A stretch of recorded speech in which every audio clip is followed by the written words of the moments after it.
Assalamualaikum warahmatullahi wabarakatuh. Sahabat, kembali berjumpa. Tentu saja masih bersama Abi dan Kang Jahid ya. Kebetulan ya Kang Jahid masih penasaran katanya betul. Hal yang ingin ditanyakan. Udah, saya bukan ahli menjawab ya. Ya kita mah rumahnya disebut ada ngisi, ya walah ngisi apa? Rumahnya disebut ada ngisi kesempatan waktu ya, daripada dipakai ngobrol ke para rukuk begitu Kang Jahid.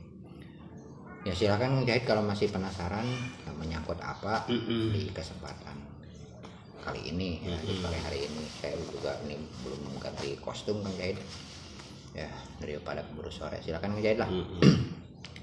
Jadi Kangnya mengenai diijabah tadi kan masalah diijabah enggaknya kan diijabah gitu. Masih nyangkut video kemarin. Jadi kumaha carana supaya cepet diijabah jawaban teh seperti itu. Jadi kayak sampean pengen ini meskipun nyalila kan kurang minta sekian tahun proses itu kurang teh saha heula gitu nya kan gitu. Nabi wae butuh waktu gitu komo urang nu saha tuh urang gitu merenang gitu. Nah, siapa kita harus sadar diri Kang Jahid ya, jadi saha tuh urang. Nah, jadi kalau masalah bagaimana agar doa itu cepat terjawab ya pada dasarnya kembali dari masih kene aya hubungan aja video nu kemarin. Betul. Jadi gitu bahasa Indonesia barangnya isi tengah latihan di luar sana ada nonton kurang teh bukan orang Sunda saja gitu. Jadi dalam masalah penjawaban doa dan apabila kita ingin ya cepat dijawab, yang harus kita perhatikan ya ada beberapa hal Kang Jahid. Jadi orang perlu memperhatikan oge gitu. Naon wae gitu, hal-hal yang perlu diperhatikan kurang. Hiji adab-adabanana, tata cara etika. Nah, logikana masalah etika teh kieu. Ya kalau kita mau menghadap ke seseorang gitu kan. Ya biasanya kan ke pejabat misalkan. Masa Allah Subhanahu wa taala kalah sama pejabat gitu kan. Allah Subhanahu wa taala yang lebih menciptakan, ya seharusnya kita lebih takdim, lebih menghormati, lebih menghargai, lebih ya segalanya karena serba maha dibandingkan dengan sesama manusia. Kalau kita kan terbalik Kang Jahid. Kadang-kadang kalau kita menghadapi pejabat, pakaian juga yang paling bagus. Tapi kalau menghadap Allah, ya padahal zat yang maha memberi, urang teu menta ge dibere gitunya. Nah, tapi kadang-kadang berarti kita harus memperhatikan adab-adaban oge. Jadi yang harus kita perhatikan teh ya etika ya yang harus kakulon. Ya, ini mah kita menghadap ke kiblat. Nah, terus sholat sunnah heula, sholat sunnah taubat, da urang teh loba dosa gitu kan. Betul. Sholat sunat hajat, memuji heula ka Allah, baca sholawat heula. Engke pameuri pamenta urang mah. Jadi lain diheulakeun pamenta. Paneuri. Ya, gitu. Jadi sok puji Allah heula. Dengan berbagai macam kalimat thayyibah bisa ucapan alhamdulillah, subhanallah, walhamdulillah, wala ilaha illallah, wallahu akbar dan seterusnya. Ya mungkin ya yang namanya di kampung lah pasti pernah belajar ngaji. Sok eta nu bisa. Gitu. Puji Allah, terus baca sholawat. Nah, seperti itu. Adab-adabanan. Terus orang sing suci badan, pakaian, tempat. Itu juga bagian dari adab-adaban. Menyarek ngadap kalau orang pakai pakaian anu kalorotor. Nah, itu. Nah, itu juga. Nah, semakin kita tadim, semakin kita hormat Kang Jahid terhadap Allah, nah, kita sudah menunjukkan keseriusan kita dalam berdoa. Nah, itu salah satu adab ketika kita benar-benar memperhatikan. Ya, logikanya seperti ini. Ketika kita datang ke seseorang dengan pakaian yang rapi, dengan ya segala persiapan yang ada, ditambah lagi proposal yang rapi, ya kalau kita meminta sesuatu kan akan cepat. apalagi ke Allah Subhanahu wa taala. Ya dalam hal doa juga seperti itu. Ya kita juga pakaiannya seperti apa? Tentu saja pakaian yang pantas untuk dipakai sholat, bersih, suci terutama kan. Yaitu menghadap ke kiblat. Terus juga kita taubat dulu, sadari. Nah, baru meminta, sampaikan. Nah, itu keinginan kita. Jadi adab-adaban. Nah, selain adab-adaban ya karena memang untuk etika berdoa itu ada poin-poin khusus ya, dan kalau dijelaskan di video ini mungkin akan terlalu panjang. Ya mungkin bisa mencari referensi ya ke artikel atau juga bisa bertanya ke ustadz setempat bagaimana sih tata cara berdoa itu kan. Ya, ini secara garis besarnya saja. Perhatikan etika berdoa. Kalau kita memang ingin cepat dijawab. Nah, kedua saatul ijabah. Nah, ini saatnya. Ya, saatul ijabah itu jadi kalau dilogikakan, kalau kita gambarkan sebagai kehidupan sehari-hari, ketika kita mau meminta ke seseorang, lamun urang rek minta ke seseorang ka jelema, perhatikeun oge waktu Kang Jaid. Waktu. Nah, coba cing Kang Jaid keur marek nginjem nya ka dieu. Terus katingali keur riweuh, keur sibuk. Kondisina keur rungsing misalkan kira-kira cing ditudunan kira-kira. Nah itulah saatul ijabah. Jadi timingnya oke kudu diperhatikan. Jadi aya waktu tertentu. Waktu tertentu lain berarti waktu eta goreng tapi nya mungkin seperti gitu. Nah, lain berarti waktu goreng. Cuman ada waktu-waktu tertentunya anu harus kudu diperhatikan dan memang itu janji Allah. Yang Allah akan cepat menjawab, akan mengabulkan doa itu ketika kita berdoa di saat-saat itu. Ya salah satu contoh antara adzan dan iqamah. Itu kan? Adzan dan iqamah itu adalah salah satu saatul ijabah. Waktu ijabah. Nah, di sana kita berdoa. Atau sepertiga malam yang akhir. Misalkan waktu sahur, waktu tahajud. Nah, waktu tahajud sepertiga nu akhir. Lamun waktunya ketika waktu itu 12 jam dalam semalam itu kita bagi 4 saja. Berarti kalau mulainya dari jam 6 kita hitung aja 7, 8, 9, 10. Berarti itu sepertiga yang awal. Tambah 11, 12, 1, 2 itu sepertiga yang pertengahan. Berarti dari jam 2 ke sana itu masuk sepertiga yang akhir. Nah, bangun sok dina waktuna jam sekian. Nah, ketika jam 2, jam 3, ketika orang masih tidur, kita bangun sudah wudu, mandi wudu, langsung kita sholat, tahajud dan lain sebagainya, kita memohon. Itu saatul ijabah. Waktu bener ya. Jadi lamun orang barang perintah kasih seorang nginjem gitu kan tetap nyaho seperti itu. Jadi kudu keur nyase nah eta lah logika nama gitu. Nah, Allah tuh memberikan ini saatnya. Kami akan cepat menjawab doa-doamu saatul ijabah. Ya. Salah satunya ketika sedang berpuasa. Nah, itu kan makanya ada yang mengajarkan kalau ingin aurat tertentu silahkan puasa. Nah, itulah tujuannya. Supaya tepat, karena ketika kita berpuasa ada jaminan doa kita diijabah, doa kita cepat dikabulkan. Makanya ada aurat tertentu yang ada kegiatan puasa dulu ya, harus puasa. Seperti itu. Ya, tujuannya itu. Jadi harus memahami. Nah, ketika adzan dan iqamah, ketika sedang turun hujan, itu saatul ijabah. Ya, itu.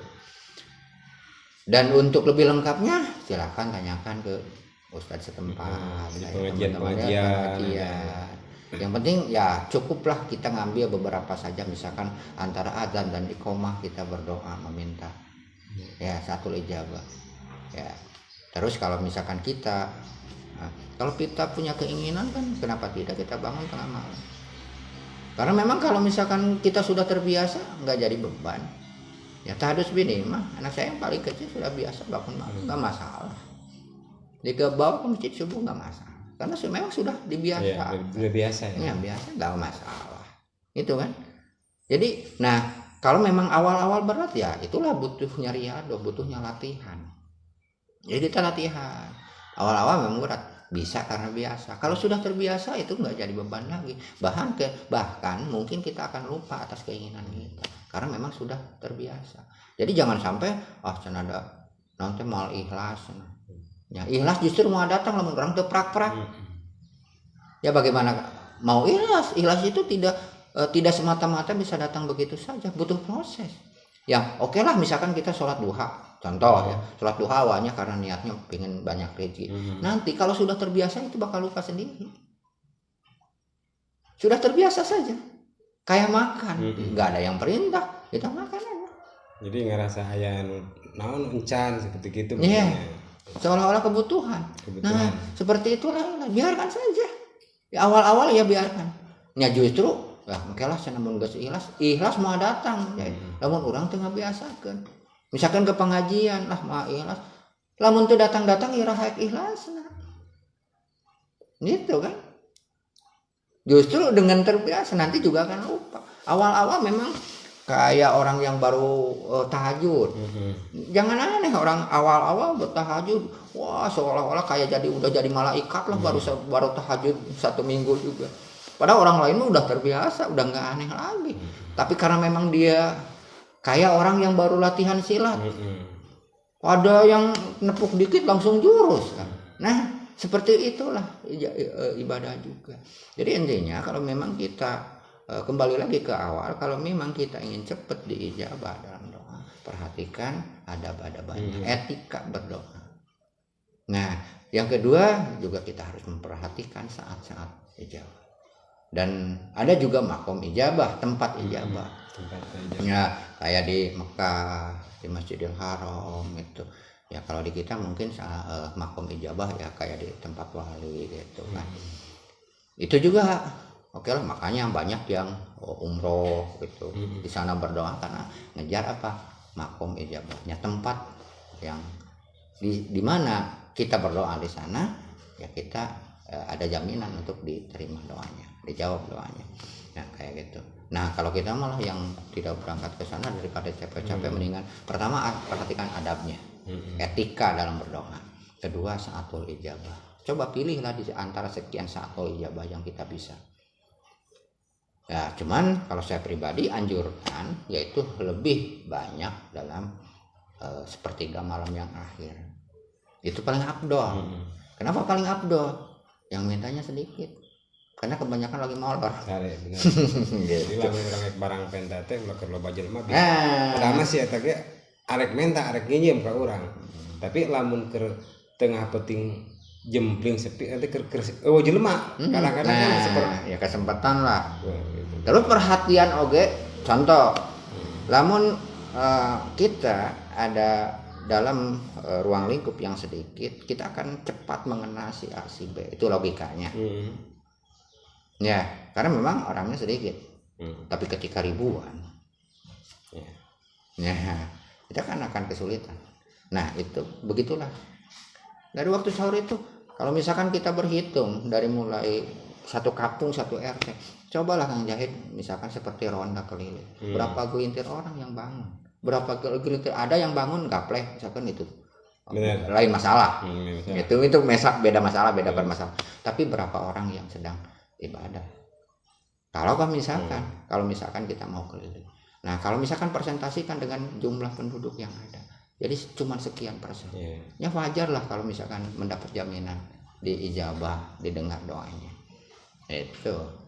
Jadi gitunya. Jadi lamun urang boga kahayang doa urang hayang diijabahnya, urang teh kudu aya perjuangan atuh.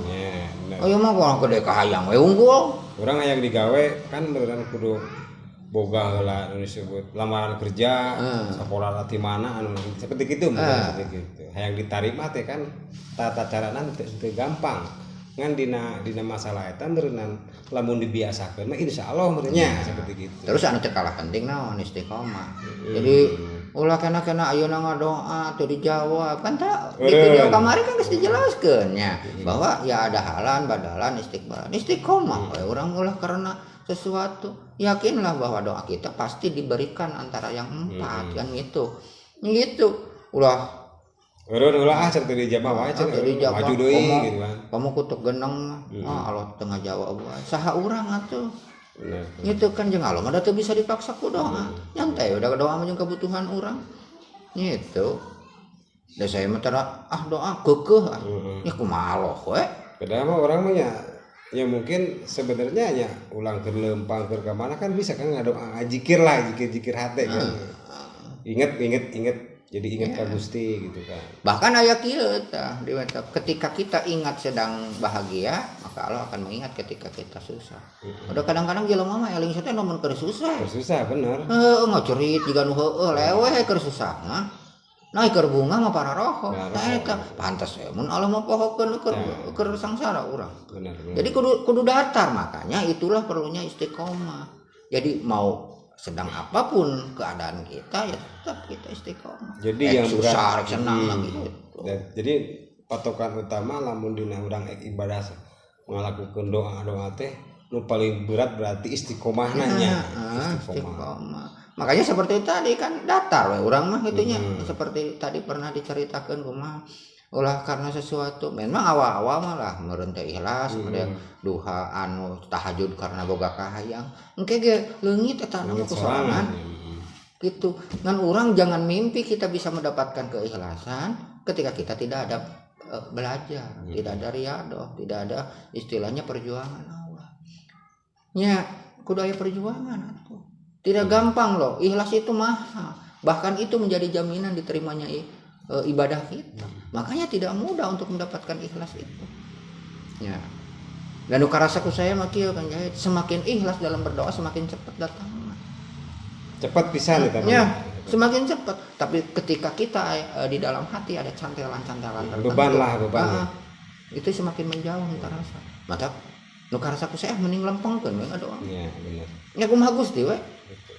Urusan rezeki, urusan lain kumaha Gusti. Udah orang minta geus gitu kan tinggal orang kumaha carana supaya cepat ya. Gitu kan. Yang penting kan tugas kita kan bekerja gitu. Ya udahlah udah bekerja mah gitu. Masalah hasil mah pasti hasil ketika ngakak pasti ngake cuman belum tentu dari jalan itu gitu dan terjadi jaminan naon pang bisa ngebrok itu sabab kieu jadi gini pekerjaan itu tidak mempunyai bekas untuk menghasilkan rezeki benar. Buktinya loba jelema anu getol digawe tapi anggar sangsara loba nyurum santai tapi dunia ngocor babari. Nah berarti pekerjaan tidak membuahkan hasil tidak jadi jaminan benar gitu kan. Mutlak prerogatif Allah eta mah dan tugas kita kerja. Tapi kan sok kadang kieu aja jadi siapa cenah ulin wae pagawean HS tapi cenah imahna alus, motor alus, mobil alus tapi ain lamun dipikir di ka tukang berarti jelema eta teh leuwih-leuwih ti urang digaweana teh. Gitu kan. Jadi ulah ribu lah ya. Ulah ribu lah. Gitu. Ulah naon? Ulah seolah-olah urang teh ulah pahili tempat. Ulah pahili tempat urang teh abdi, urang teh urang teh harusnya ge mengabdi, jangan mengabdi mah ulah ngatur holik atuh. Benar. Ieu mah betul jadi balik. Terus deui anu ieu kadang-kadang urang mah pahili tempat. Rezeki teh geus dijamin. Dijamin bakal setiap orang ka urang ya. Oh, pasti dijamin urang mikiran pagawean Allah, nya moal muat atuh otak urang. Gitu. Benar, lobana seperti kitu. Mikiran rezeki moal muat eta mah bagian Allah. Urang mah tugasna kitu tah digawe. Sok digawe ulah mikiran asih eta mah bagian Allah. Ya, jadi anu mata kerudet mah urang mikiran lain pagawean urang. Makanya kan gitu. Jadi aing mah geus digawe ka mana-mana. Aing mah keukeut teh hasil geus gawe kitu geus dagang kitu teh hasil. Gitu kan. Jadi pahili tempat gitu ya. Pahili pagawean. Anu kudu bagian pikiran Allah, tanggung jawab Allah. Urang ya. Ada pikiran ku urang yang kuat atuh. Gitu. Itu kan jaminan Allah rezeki. Tugas orang aya hiji ayat malah ia jadi pegangan wa may yattaqillah ya Allahumma raja ya rizqu min haitsu la yahtasib wa may tawakkal Allah wa huwa hasbuh sakti yang dina surat at-talaq ayat 2 wa may yattaqillah eta teh jaminan sing sajal manuk takwa kalau wa may yattaqi ya Allahumma raja maka Allah bakal mere jalan keluar ka eta jalma ka jalma nu takwa teh jalan keluar tina berbagai macam kesulitan. Nah, kumaha jawabanna? Lamun urang teu aya jalan keluar berarti urang can takwa geus satitik jelema mah kitu. Lah loba riweuh. Jawabanna teh seperti kitu. Ya, kan eta mah jaminan ti Allah. Jaminan. Wa may yattaqillah ya Allahumma raja.